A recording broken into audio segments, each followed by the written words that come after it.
Welcome to Deeply Connected. My name is Jessica Hurley. I am not your host, but I am so honored and excited today to interview your host, Ludmila Woodruff, along with her husband, Douglas Woodruff. Can I call you Doug? Sure. Great. And so I am interviewing the couple that actually, we're really going to talk to Doug today about what it's like. But I think this is so important regarding the skepticism that is behind coaching, is that we're allowing ourselves to work with the final product, the coach, right? And what do they do to be coached, to be worked with?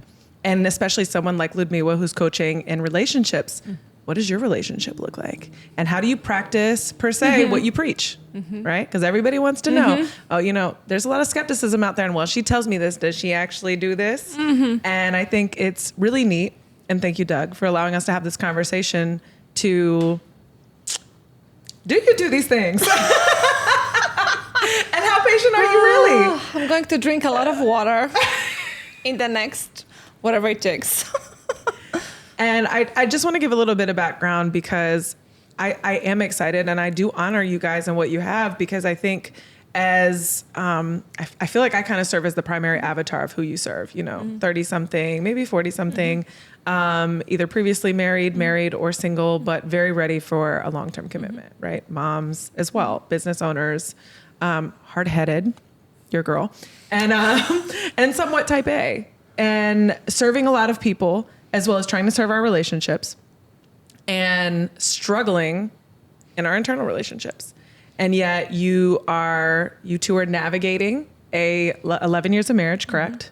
Yes. And continuing to find ways to love each other, all amidst children, children, and two boys, active boys, right? Different ages. And then, and I bet a lot of people don't think about this, but you travel for work, Doug. Yes. A lot out of the country, not close by, not nearby. And you hold a container in space for a lot of people.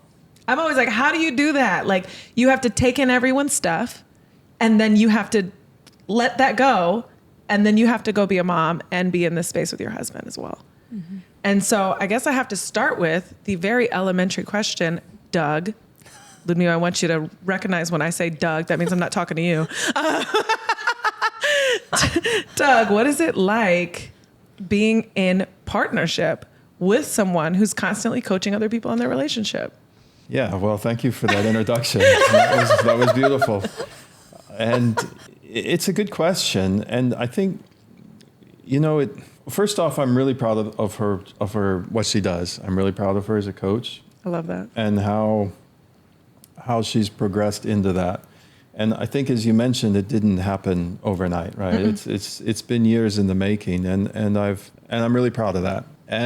But to me, as her partner, it's I don't think about it that much. Like, that's sort of her job. As my partner, it's about growth. It's about how she comes to the relationship. And like I said, it's been a long journey for her. It'd be a fun story to tell of that. But it's probably not exactly the point of this. And what I personally value a lot how she has developed herself. She teaches from experience. Yeah. And that experience has been kind of, I won't say matured because we have a long way to go, I hope, but has developed in our relationship. So I just really... Yeah, I'm not sure I'm answering your question exactly. No, you are. I think the first thing is growth. We're either growing or we're dying. Correct. And so I think we're both committed to a certain kind of growth. And I think growth means different things to different people. And, I was thinking this morning, coming here, there's a beautiful poem by Rumi, then I won't get it right, but it's along the lines of, it's not your job to seek love, it's your job to seek the ways that you prevent love, right? And I find that we've both been committed for a long time to seeking the ways we get in the way. And so I think that's an important element of being in relationship with a life coach. Yeah. So no, it really is. Cause on the receiving end, as a recipient of it, I had to quickly embrace, we think no one will love us, but really we have to identify how many ways we're working to protect ourselves from love. So we think we want it, but we're like, please don't hurt me with it. Please don't do this. Please don't do that. And I distinctively remember a piece of advice you gave me, and this may seem elementary in your relationship, but I remember it was so jarring for me was, you said, Doug and I work really, and I don't know don't worry, she doesn't tell me any personal stuff. Where's this going? She said, Doug and I work very hard to make sure we don't ever talk poorly about each other. And never to other people, never to each other, but never to other people as well. Yeah, it's really a beautiful thing, isn't it? No, it really is. It really is. And I was like, do you know how often we don't even think, especially as women, is that we like are immediately like, girl, last night, my husband, my boyfriend, he did this. And then the next day we don't realize, and time after time we're judged because we're talking about someone and then we're not going to fix it or we're not going to leave.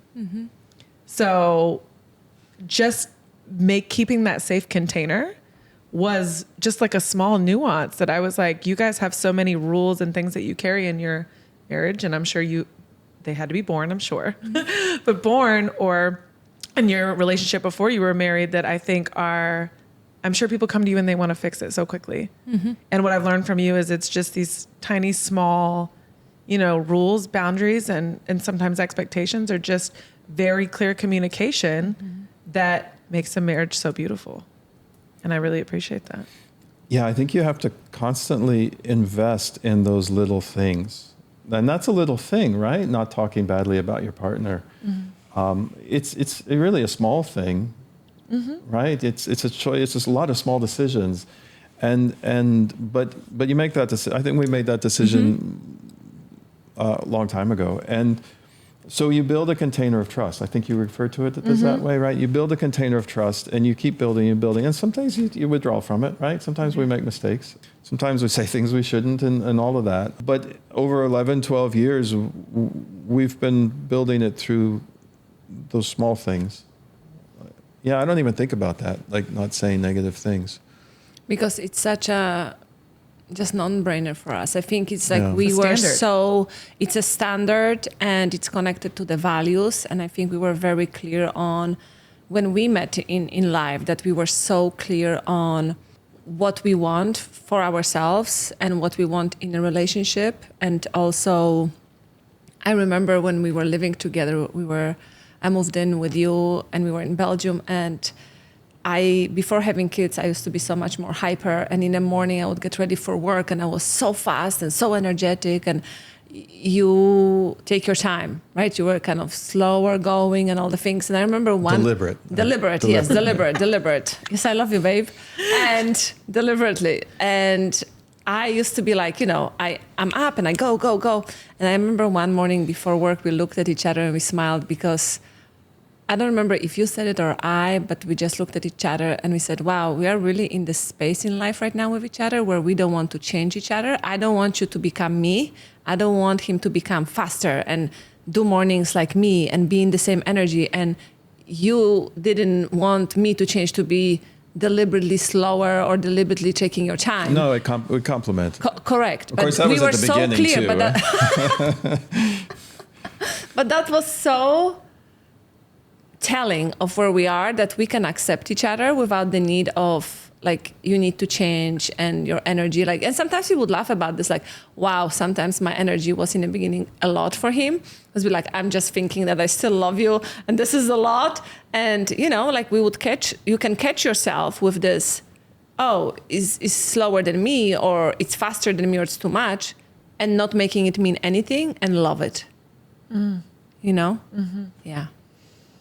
Okay. I have a question.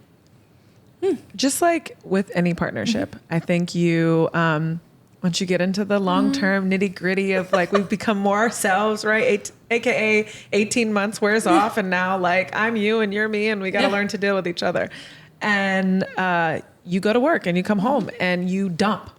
You dump. Like, here, spouse, here, partner, here's all my crap from the day, either deal with it or don't, or whatever it is, right? Especially if we've had an off day or something. Whether you work from home or you work somewhere, we do tend to dump. And so have you ever had to have a conversation with her where you're like, this is a lot of everyone else's stuff. Where is Ludmila in all of this?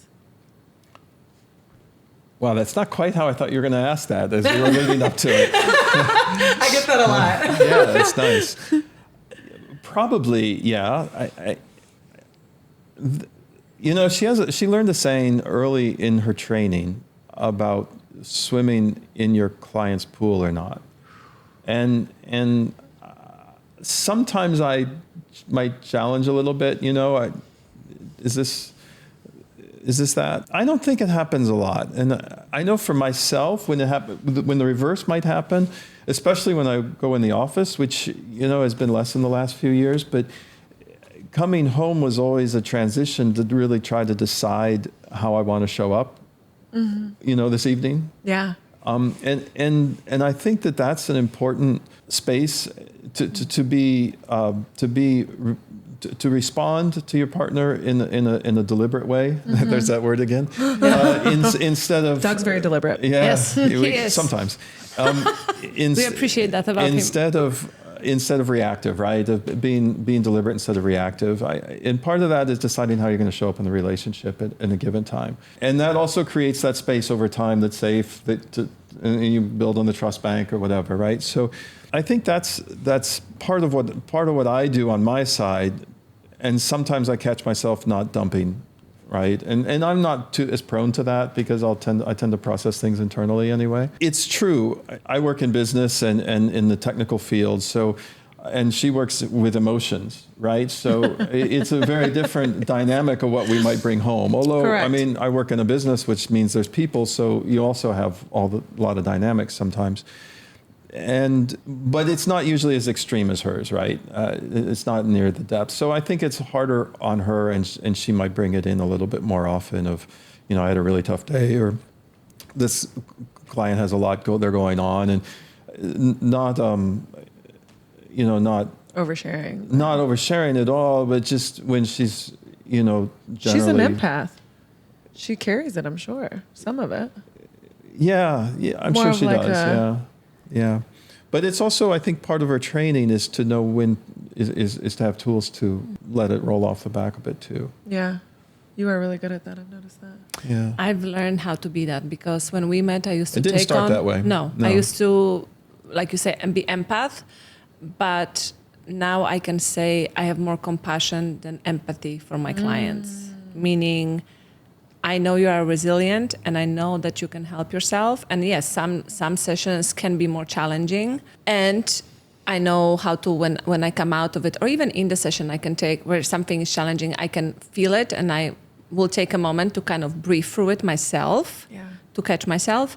And I've learned when we have empathy, it's almost like, not that we are feeling sorry for a person, but we're almost like, oh, if that happened to me, I would feel that way. Yeah. I don't think that way anymore. What I think is more of a compassion, like for your experience. Yeah. I can have compassion for it, but I don't have to feel sorry for you or have to feel like personalize it because it's not my experience, first of all, and it's not supportive to the client, right? Because they need you to be the strong person to hold the space because they are going through things. Yeah. But also, secondly, when you become empathetic, you can, I had this conversation with someone and they said they had a client that they were their like fourth coach or something like that. And they had a very hard time finding someone because previous coaches would cry with them. And another one would say just like, yeah, that's life. This is what happens and you need to get over it. So she said the people that cried, she was angry. She was like, why are you crying? Like, it's my story. You are supposed to support me, right? Yeah. So when we get too empathetic, it's like we are drowning with them, with the client. And when I used to be like that too, like, yeah, it's tough, get over it or whatever. This approach doesn't work either because it lacks compassion. So I've learned how to have more compassion and not the empathy in the session. The empathy is not required for the client to have a transformation. Right? They need to feel supported by me, that I can hold the space for whatever is happening. I can have compassion, but I don't have to be crying with them or have their emotional experience. So I have learned how to separate that. And I have also learned that I used to be a fixer. I used to want to help people, save people, fix people. And I've realized it's not my job. They come to me so I can hold space and give them transformation, supporting their they transform. I don't transform them, right? And give them skills, but I don't have to save them. They can help themselves. And only that they can help themselves. So it's not my responsibility. My responsibility is to be the coach. My responsibility is not to fix you and not to save you. And so when I give the power back to the client, that's where they are more able to transform themselves. Does that make sense? Oh, that was beautiful. That actually just made a lot of sense to me personally as well. Well said. I'd also like to say that at least as many times as she might have in the evening, been thinking through some of the challenging work, there are also times when things go really well. And that's really nice to see for her. Like sometimes in the evening, she's like, I had really great sessions today, or I've seen this client grow in so many ways, and just be happy for them. You're always so proud. You really are. And it kind of, there's a plus side to it as well. Oh yeah. I would say, which is I think part of the reward. Can I point out, you said something and I just thought it was so beautiful. You said, I have to ask myself how I want to show up in the afternoon. Yeah. And I think people go to work and they think they're done, and then, and vice versa, whatever it is, whoever is responsible for the children, whoever's responsible for cooking or whatever it is. But I don't think people think that way. I think we've lost touch with that of, okay, now and they are two different jobs, always. Because for both of you, I'm certain you cannot show up in your marriage the way you show up for your clients. Because if you were trying to coach Doug, he would have left a long time ago. And I'm sure with you, you cannot show up to your wife the same way you do in your business settings. And so it's almost compartmentalizing, or I'm sure you have a better term for it, of this is over. My job is over. Holding space is over. Being the leader is over. Now, how do I decide how I'm going to show up this afternoon when I show up in my partnership? And asking yourself that question daily, I think that's a lesson everybody needs to just be attuned to. That's a very simple yet very great question to ask yourself, walking into a room with your family for the evening. It is, and if you fall off the horse, there's no reason why you can't get back on it, right? And that happens too, right? And we have something triggers us, and we might react, and then sometimes you need to go in the other room and then decide, okay, what am I going to do now? How am I going to show up now? And it takes strength. Yeah. Right? It takes presence. It takes rest. It takes all of those things, right? And practice, like I said. Yeah, it's important. What do you guys think has been a few of the greatest tools, especially when it comes to like communication for you both? Like, give us some examples of like a form of communication, or maybe something in your marriage that you've had to communicate about that you've seen like a great transformation, or just as a great tool. This is for me, right? I'll start with you for sure. Okay. He's like, can I get out of this? Yeah. I don't, we used to talk about what she was learning as gaining tools for the toolbox. Literally, we'd use those terms, right? If you have more tools in your toolbox, you can fix more things. We haven't thought about it. I haven't thought about it that way in a while. I see it more fundamentally. As being learning just how to be honest and clear about what I'm feeling at a certain time. But to be really concrete, we've learned that we have very different ways of dealing with stress. And so you mean you're not her and she's not you? Yeah, we're actually different people. That's crazy. Yeah. That's so separate crazy. People. Yeah. You're two individuals. Wow. But when you're married, you become one. There is something that's created, I think, when you get married and you stay with it year over year and you keep growing together, right? That's sort of one. And we're individuals. And I do believe over the years we've learned to give each other the space to be that individual more than, like at the beginning it's sort of easy, and then I'd say in the first few years after that it was maybe less easy. We also were moving across the world and dealing with kids for the first time in that way, and so there's a lot going on. And then in the last few years I think we've learned to give more space for how we're different, and not take it personal. Yes. That part. And of course, what she's learned through her own training and reading and research and exercises and all of that has helped us give each other that space, right? It's not like she comes and says, well, today I learned this, let's do that. No, she integrates it, right? Yeah. And then that gets, kind of integrated in our lives to some extent.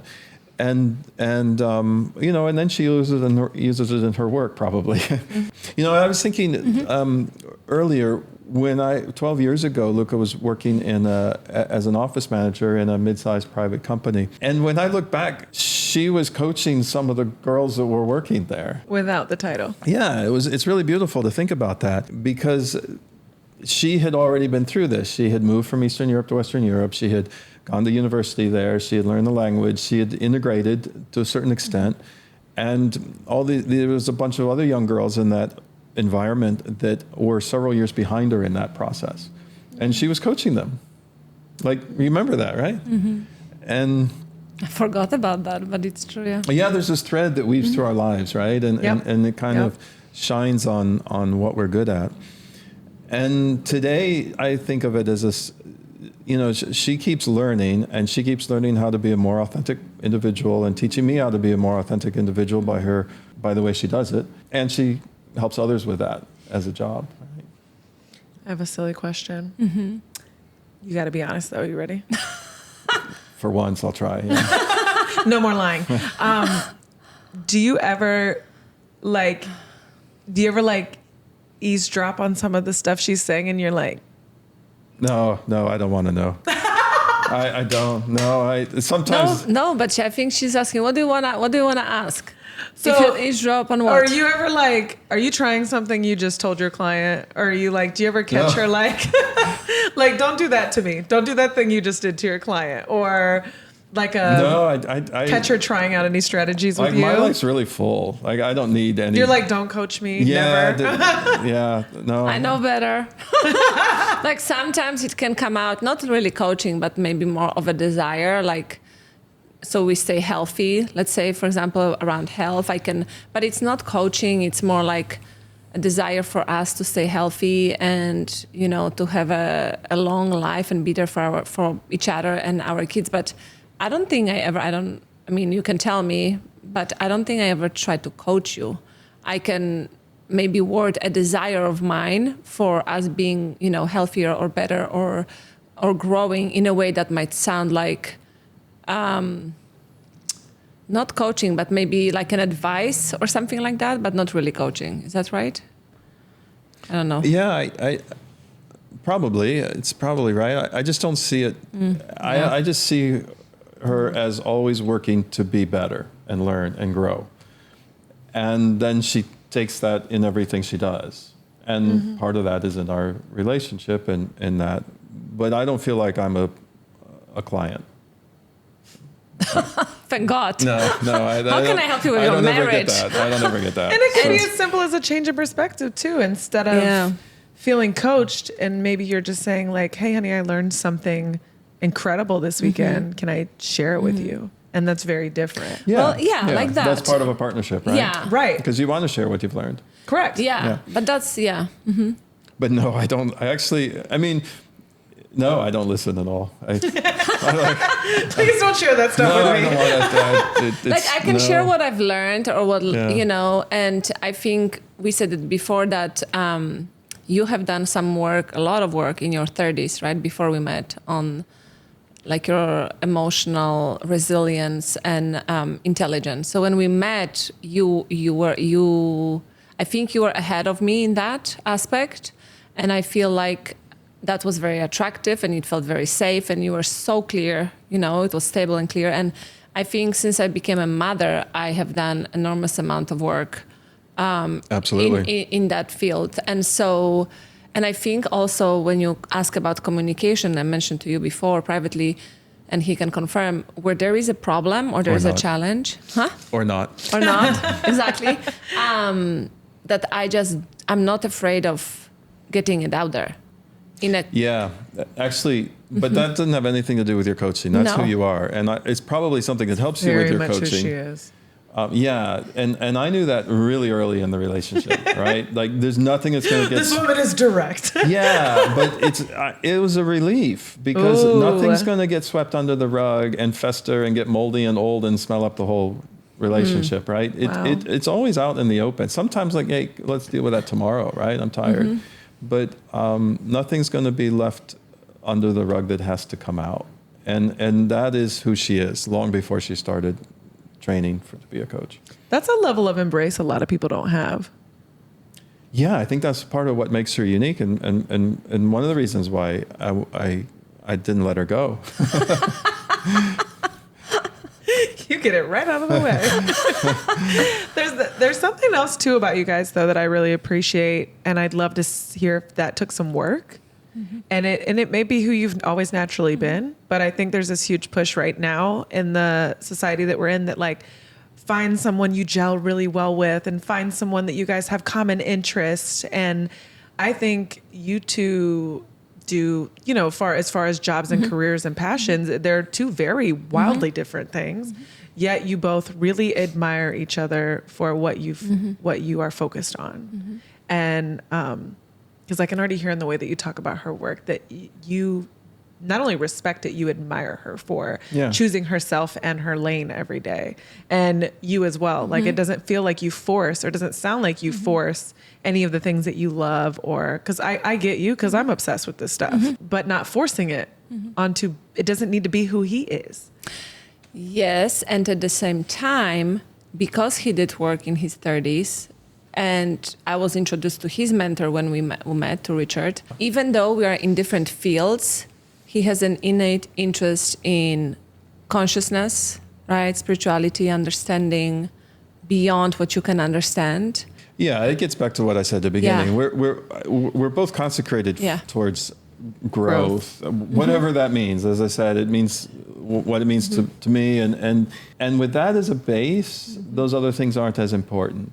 There are other things that I picked on quickly when we met that I've often marveled at in the same way as you're saying, because we've come from very different parts of the world, right? I mean, I grew up in the Midwest, and it was communism Poland when she was a girl, a very different background, and yet there's some basic core like tenets of honesty, of how you show up in a relationship that clicked really early. And I've always kind of marveled at that. And I've always felt that since those were aligned, the other stuff is like the waves on the ocean, right? And then it comes up and down, and it's kind of noise. But we're very different people. Very. Absolutely. Yeah. I believe that, in just my personal opinion, I think that we're constantly evolving, right? Constantly. We mentioned growth. And a lot of times we find we have to break and recreate and re-identify, and we're constantly creating these new identities for ourselves. And I can imagine over the course of 11 years, both of you may have found yourselves unbecoming, breaking, losing yourself, recreating, and probably almost always, if the entire time, at different times, never at one at the same time, and never are you re-identifying as the same person. So where was there ever a time where it got really difficult, where you two were kind of trying to find yourselves and maintain the marriage and maintain parenthood and maintain, like, where you really had to do some of the extra work we're unraveling, unbecoming, and recreating, and not at the same time, and there's like a lot of tug and pull? Was there ever a time that you can kind of recall where you guys had to do a lot of work, and maybe some of the things you had to do? I I think when we became parents, first few years, he was working. There was a lot of change then. He was working full-time still in Belgium, and then we decided that it was a good idea for an MBA at the same time, while we just had a baby. So his job was very demanding, and then he would travel because it was an amazing program with an American university, but in Europe. And so he would work, and then he would travel, and then he would study, and I'm with the baby, and I decided to stay home. I stopped working, and it was hard because we didn't have any family around. My mom would come in a few times a year from Poland, but without realizing, I went through this, now I know it was maybe postpartum, but also matrescence. It's like the shift from becoming a woman to a mother. It's like, you come out somebody else on the other side when you give birth. And it was hard. It was such an identity shift that I had a hard time finding myself in that. And I didn't have anybody to talk to about, because he loves me, but he's not a woman. He didn't give a birth. So for him, becoming a parent is different. Yeah, it's different than it was for me. So he was supportive, but me internally, I had such a hard time figuring out who I am and what is this right now for me? And I felt so, when the baby is so small, they need you all the time. And it's like this constant lack of sleep and being needed. And it's all great. But on the other side, it's like, damn, where is me? Who am I? And it Motherhood was very, thankless. very hard. And I remember maybe 9 months in, and he was traveling and tired. And I'm supporting him because we agreed on it. He asked me, do you think it's a good time? So we made this decision together. And 9 months in, I looked at him, and we're in Belgium, and I said, I think I need to go and see somebody, because everybody told me motherhood will be this happiness, and I don't feel happy, and I feel frustrated, and I don't know who I am, and I don't know if is this normal? Is there something wrong with me? Because everybody around me tell me you should be just happy all the time, and I'm not. So is there something wrong with me?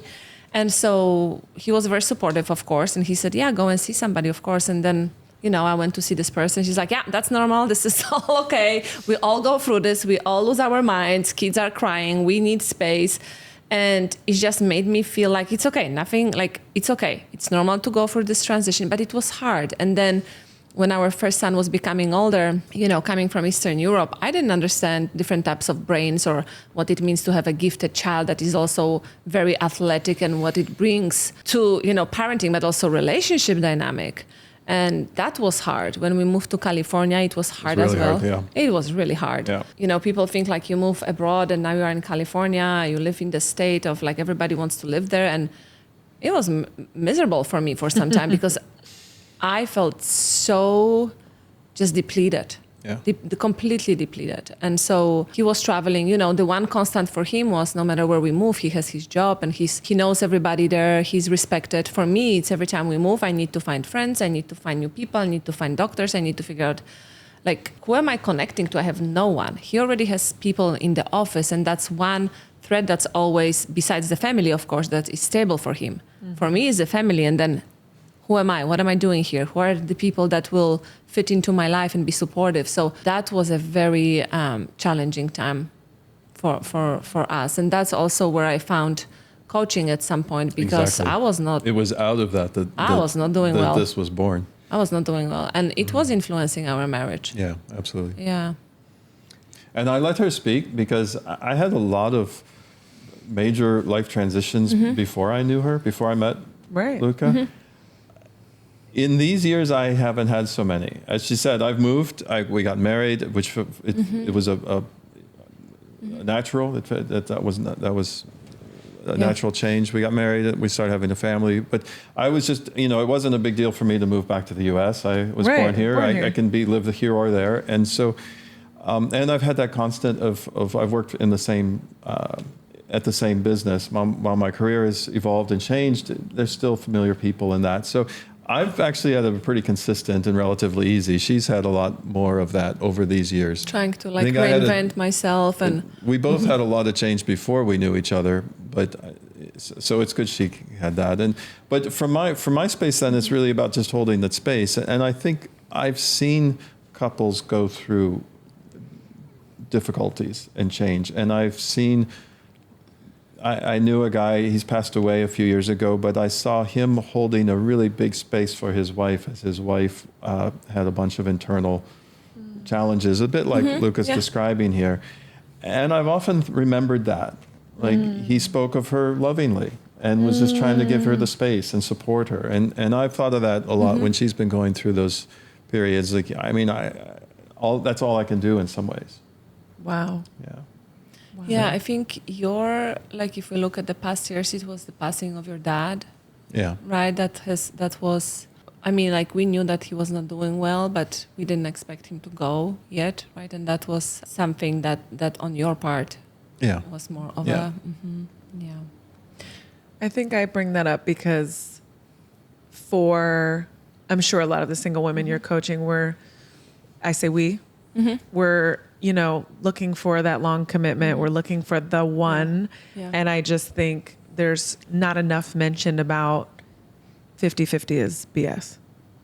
It's truly BS. And it's seasonal. And yes, there is balance from time to time. And then there are times where you will make decisions like you guys decided that he would go back to a program and a lot of the weight you would carry a lot and it's 100 and 0 and it's 70 and 30 and it's 80 and 20 and this is where the true question and commitment comes in of how do we hold space for each other when one of us is carrying more weight than the other, and then when is it time to lean in or lean back or give the same thing in return, and then in the midst of all that, how do we create space for that partner to find themselves in all of that. While you were talking, I kept thinking about something I saw on TikTok, guys. I'm sorry. That this woman explained. TikTok, what? Yeah. I know. I can't get into it, but when she said it, I loved it. She said, "Did you know that flamingos, when they have all their chicks, there's a period in the beginning where they lose their pink color and they turn almost white." And it's literally because they are depleted of nutrients because they're giving so much to their chicks. But over time, as the chicks mature, their pink comes back. And she was like, that's literally motherhood. Like you lose yourself for a little while nice. and then you get your pink back eventually. You just kind of but it's like maybe you're pinker or maybe you're you're just kind of finding a newer version of yourself and it comes back. But there is that window for all of us, motherhood and in transition and grief and all of this. And then how do you support your whole life around you is changing. We talked about earlier how when pain occurs, it's literally an invitation to change and to feel life differently. So now you're dealing with pain, you're dealing with possible depression, you're dealing with postpartum, you're dealing with all these things that's breaking you, requiring of you to unbecome and invite in new, all while, are you still the same person I married? Probably not. Probably not. And navigating that. And I think just 11 years is a commitment to that of just allowing the space for one another to evolve and have all the moments, the sad, and it's said a lot and it's a little bit cliche perhaps, but it's also true. Gratitude and appreciation are just huge. I was thinking I think we keep finding new ways to appreciate each other. And that's, to me, that's a part of building that space, that vessel of trust in the relationship. And, and she brings a lot from what she's learning of reminding us to be gratitude and to appreciate each other. So I find that's really a critical thing and for us. I agree. And I also think both of us were so clear on commitment. I think we are both, and I appreciate that in you, because it's not commitment just for the good moments and good times. It's just lifelong commitment. I think we are so clear. We aligned on that right from the beginning. And so when you got alignment on some of those things, then everything else is just a bit superficial. Those important values, I think, we really value the commitment. We value integrity. We value honesty. We value navigating conflict in healthier ways. Yes, sometimes we both can snap if we are overwhelmed. And, if I see him feeling like I can feel that and he can feel that, I would just ask, hey babe, are you feeling a bit overwhelmed or anxious? And he will say sometimes yes. And I said, okay, is there anything I can support you with? And most of the time it's no. And I'm like, okay, babe. But then I give him space. I don't go chase him. Like, it's fine. And can I fix it? Let me fix it. Right. No. And sometimes I had to learn that because I used to be. Yeah, you had to learn. That's what I was saying earlier. That came after some years of learning to trust that if I go away for an hour, I'm going to come back better than I left. Yeah. Correct. Right? And I'm not withdrawing from the relationship.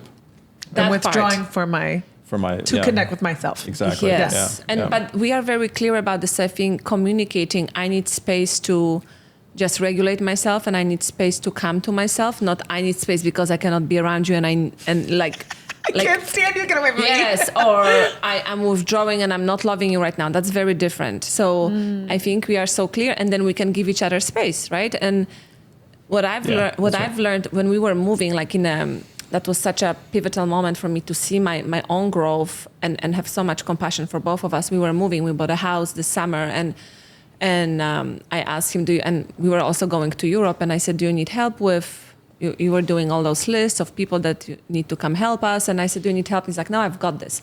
And then I was doing other things around the move, but not sharing as much. He was doing the major things. And there was this one morning that I think he felt so overwhelmed and he thought I'm not doing enough, right?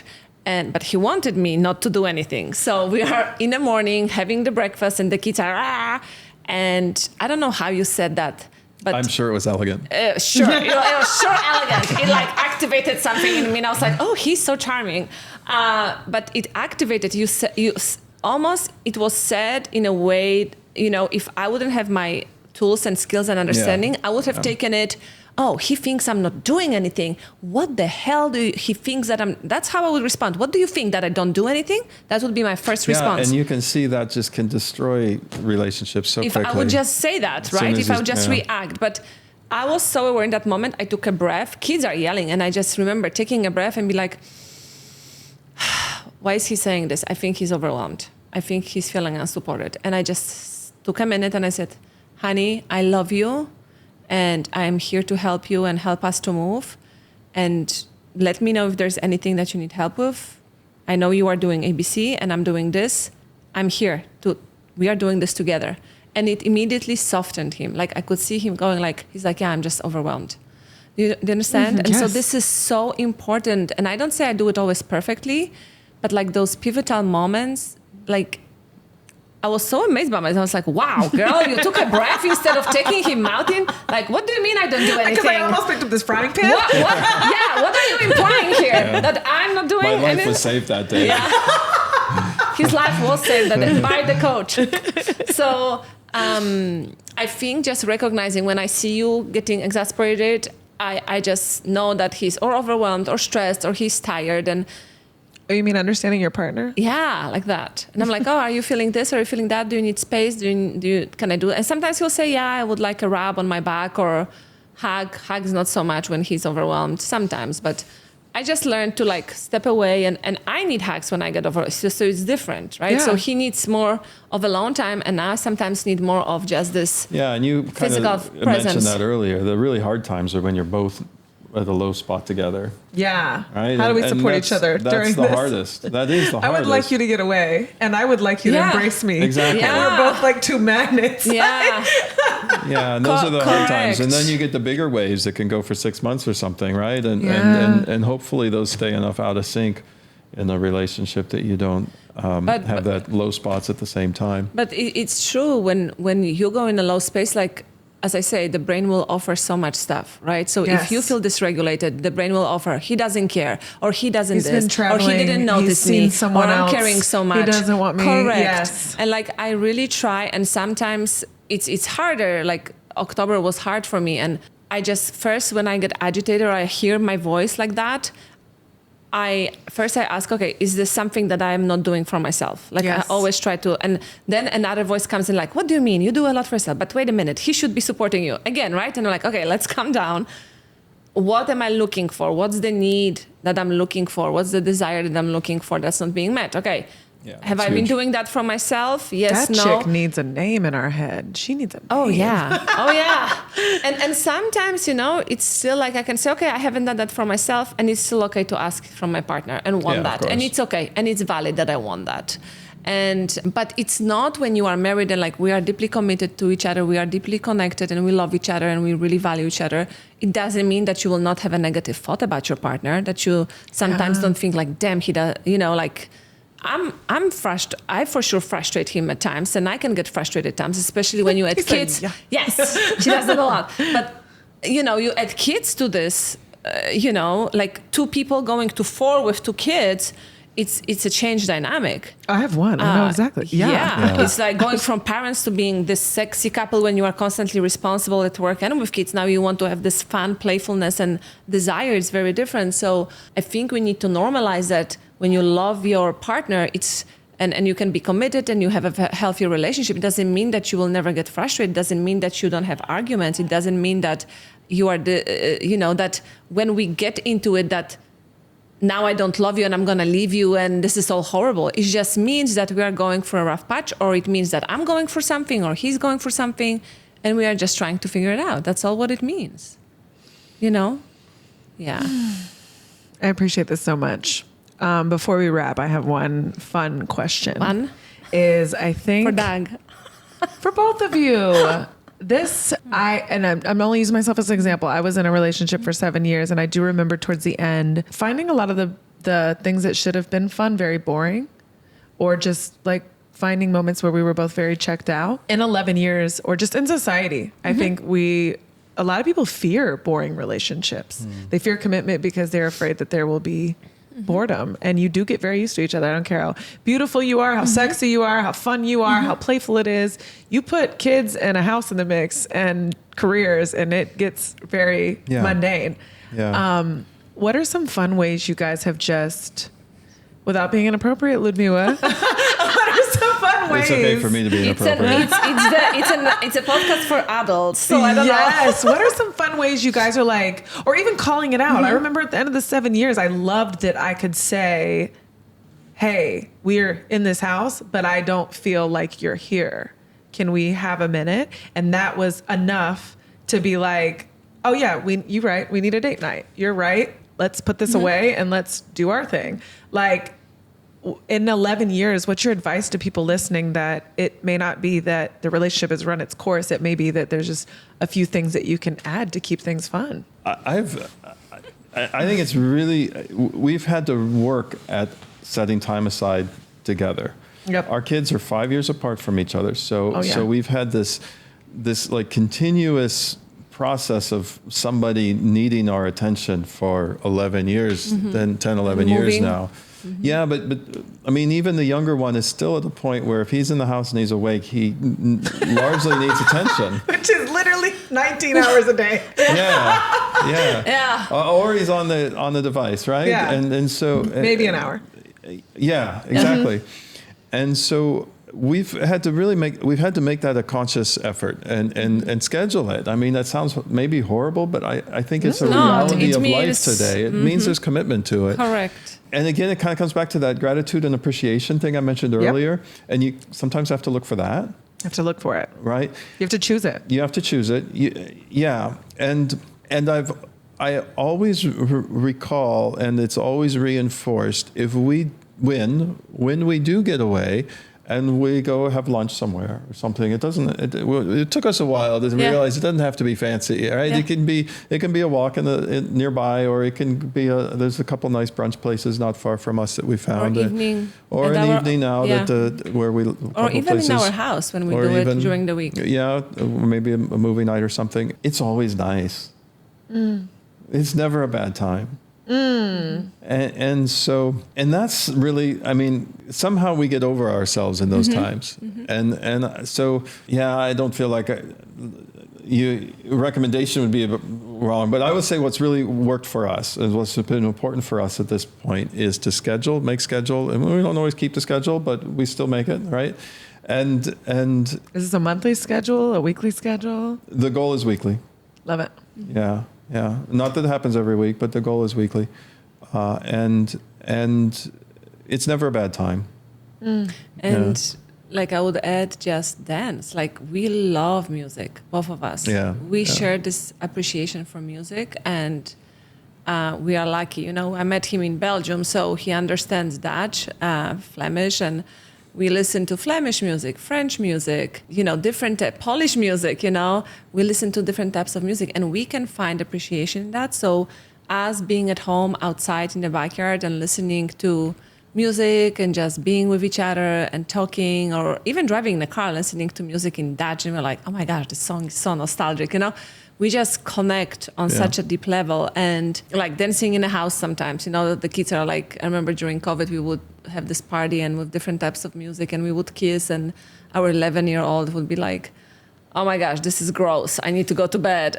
and we told him like, please do, but the second you are lucky with parents that do that, you know. And so they appreciate it. But for us, I think just creating those, even if it's not a like huge date night, creating those moments throughout, like even this week we did it twice. We said one evening was half an hour together and the other was longer than that. When we cannot get out, we just create something in the space and the moment. And I think being like scheduled, you say maybe it's boring. No, I think it's great because it really supports the relationship. Because when you have kids and you both work, there is not a lot of space for just like, let's do it when we feel like it and we have time.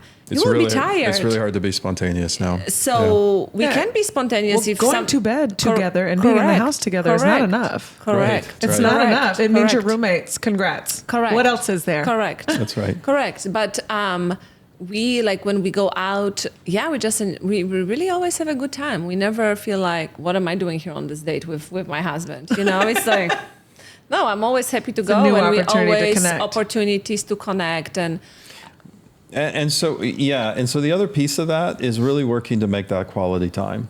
I think like not to be distracted, right? I mean, that's a big thing today, right? We're always distracted on with our phone. All kinds of reasons to be distracted.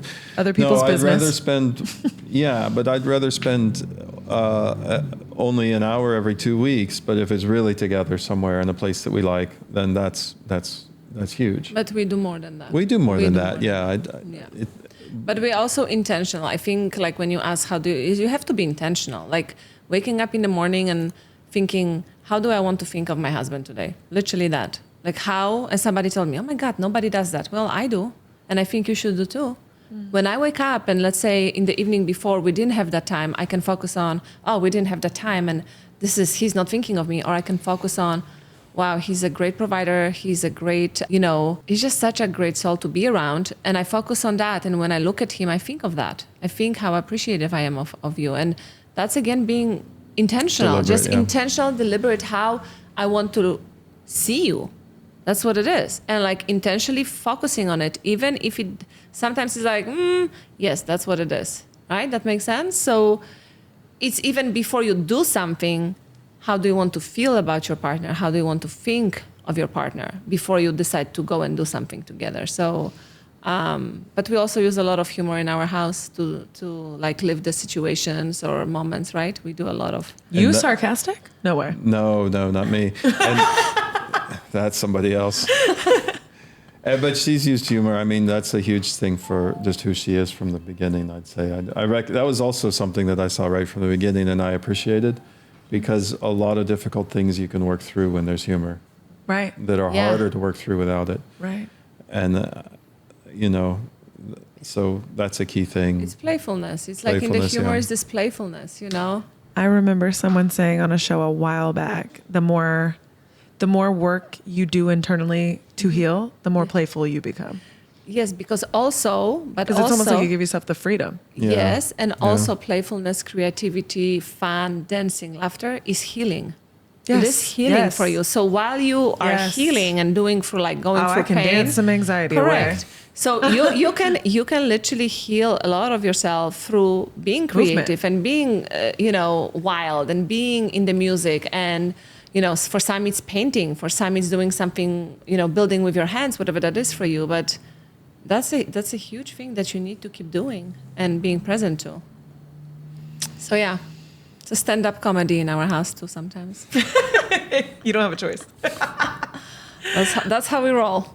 I really appreciated this. I appreciated the authenticity. I appreciated your openness, the candidness, and the opportunity to just get some insight. And I think you do more than, apply this. I think you said it earlier. You allow yourself the space to be coached, you implement, and you practice constantly in your own marriage. And then you don't use that as a measuring stick or a stick to whoop people with of how to do things. You just kind of are observant to your own relationship and then kind of allow that experience to be used elsewhere. And I really appreciated this open version of your 11 years because... Soon to be 12. Soon to be 12. Yeah, Congratulations. In 2 months, we will be married for 12 years. 12 years.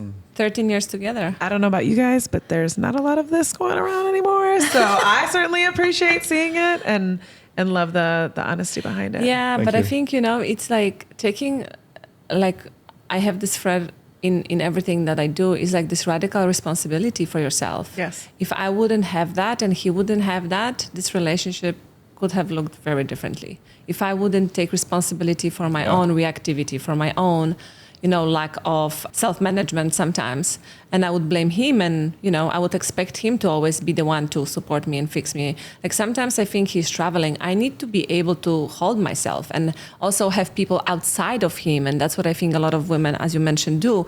We just dump and dump and dump, and our men are the only person for us. That's not healthy. Aren't you my husband and my best friend and my confidant and everything and all the things? and everything No, and are you my everything. therapist? Are you my therapist too? Yes, and I think like we sometimes Are you my emotional support animal? Yeah, and I think like women need women to, Yes, instead of women need immediately women. dumping on him, first I can support myself, and if that's not enough, I can reach out to a friend and say, this is how I'm feeling today. This is what's happening with my kids. I don't have to always go to him and dump everything on him, because then it becomes such a burden all the time to the relationship. Yes. And when it's such a burden, there is like not a lot of space for fun and pleasure. I don't always have the space for it either. You see, that's what I mean. So it's like you have to be able to do it yourself. He also, works with someone, right? With you're back with your mentor, and we just find our own ways how to be supported. So we have that support with mentors. We have that support with some friends. I don't know how it goes with you. I don't know if you find any support with men. That's kind of different. But you have some men in your life, and I'm learning more and more that we need that. Not the way that sounded. No. There we go again. You have some men in your life.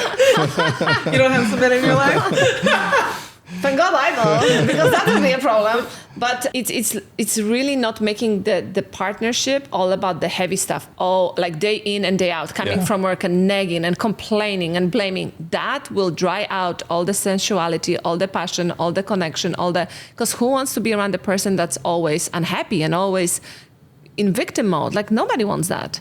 Yeah. So I think that is very important to pay attention to. And like, I don't say I do it perfectly. Sometimes I'm like, can lean in a little bit much. And I'm like, okay, I need to call somebody else, and I need to, because you don't have to do it alone. When I turn and walk away, sometimes she figures she needs I'm not chasing him. somebody else to talk to about that. I guess I need to call somebody else. I'm not getting what I need here. I said, do I have time for this? He's like, no. And I'm like, okay, no, whatever. Got it. I will find somebody else. And you don't take it personal. Let me look at the phone. No, I already know. It's like, Not anymore, no. no, because I know like his responsibility with his career, he's grown so much since I met him as well. And he carries a lot.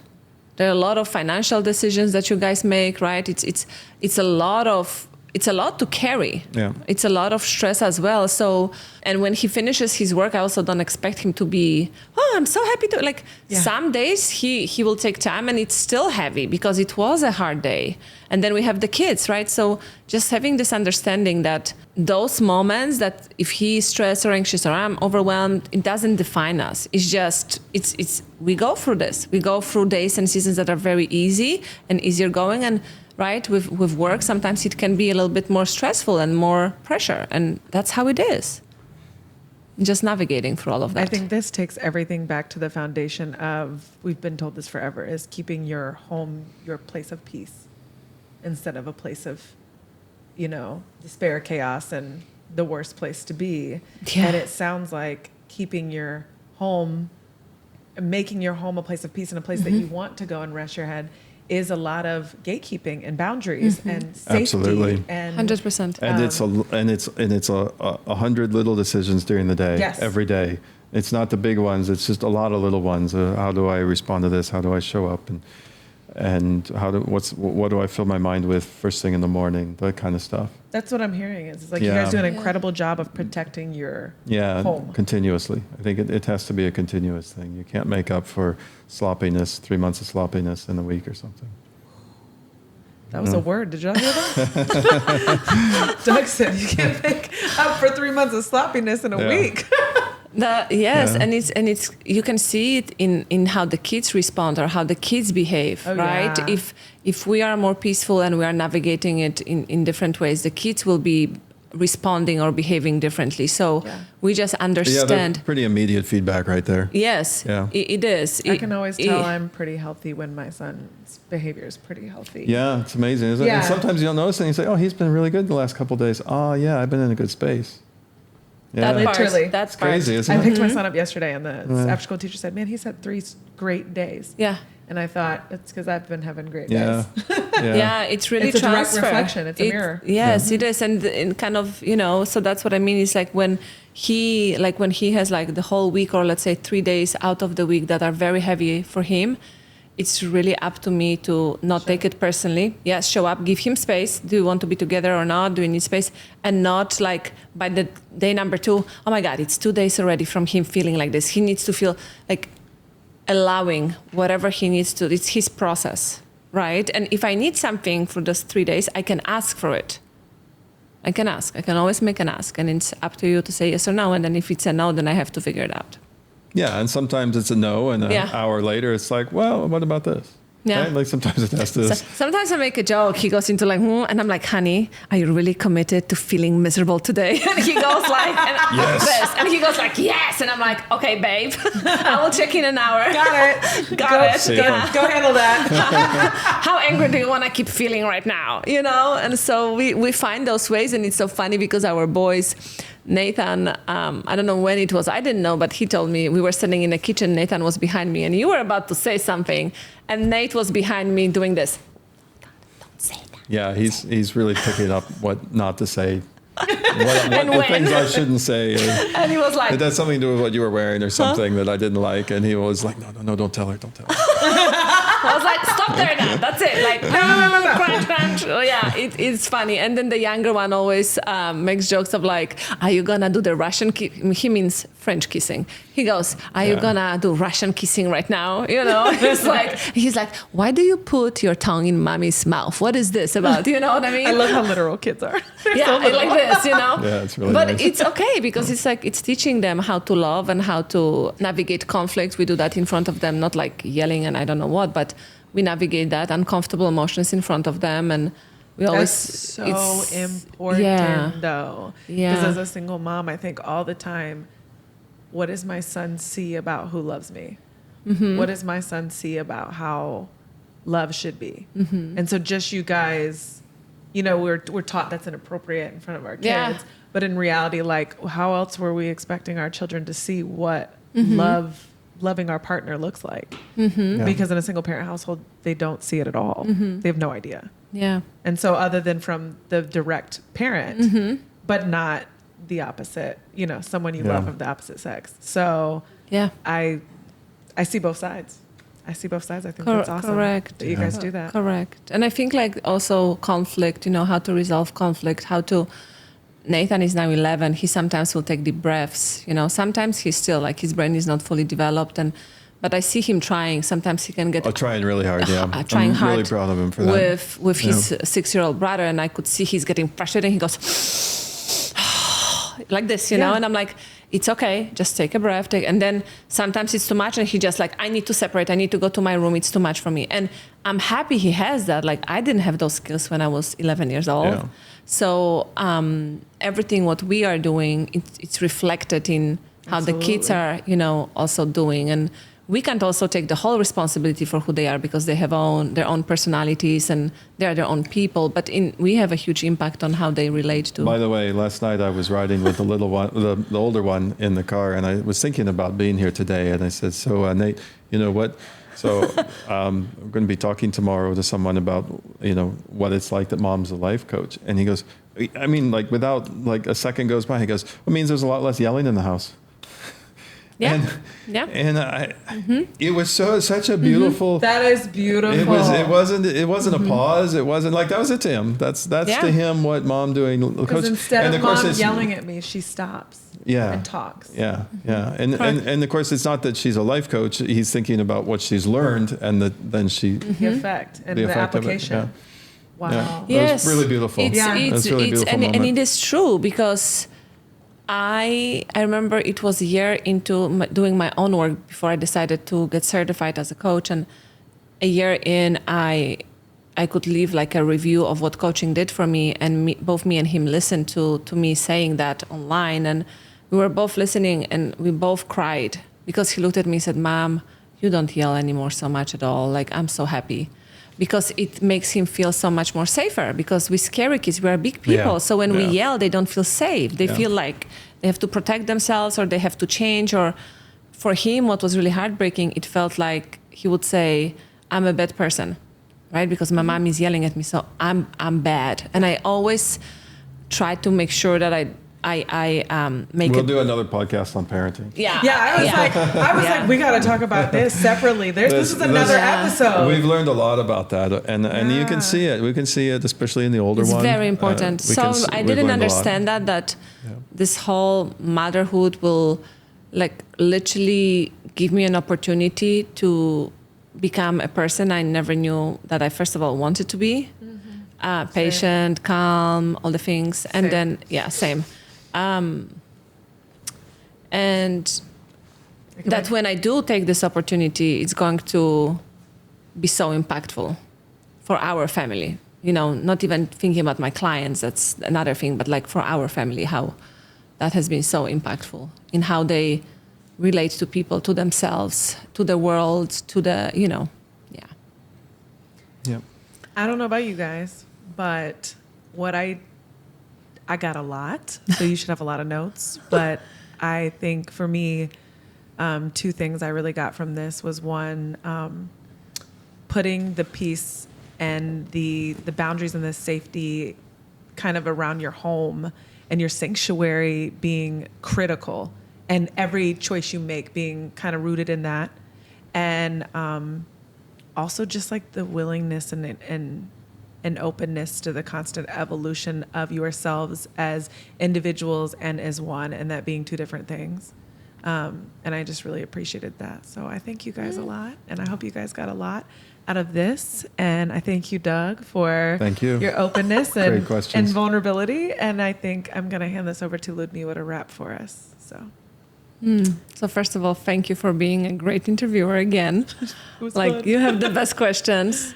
I appreciate you so much, honey. Me too, you? Yeah, ikaw man yaw. I love you. It's so much fun to do life with you. Yes, it is. Thank you, sweetheart. Yeah. You too. Forever. And remember, may we all be deeply connected to ourselves and those around us.